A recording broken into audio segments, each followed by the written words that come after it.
Tamil Nadu Congress committee தலைவர் EVKS இளங்கோவனை கைது செய்ய வலியுறுத்தி கோவையில் ஒப்பாரி வைத்து போராட்டம் நடத்தப்பட்டது.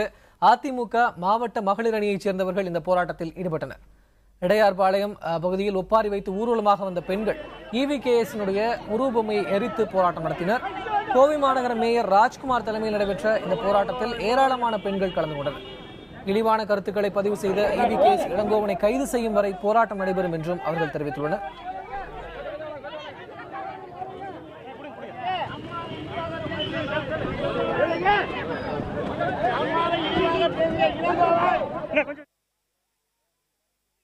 ஒரு மாநில முதலமைச்சர் அம்மா அவர்களும் ஒரு பிரதம மந்திரி மோடியை பற்றும் இவர் பேசுவதற்கு எந்தவித அருகதையும் கிடையாது.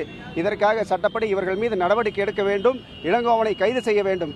அதற்காக இன்றைக்கு மாநகர மாவட்ட மகளிர் அணி சார்பாக இன்றைக்கு சிறப்பாக இந்த போராட்டம் நடைபெற்றது.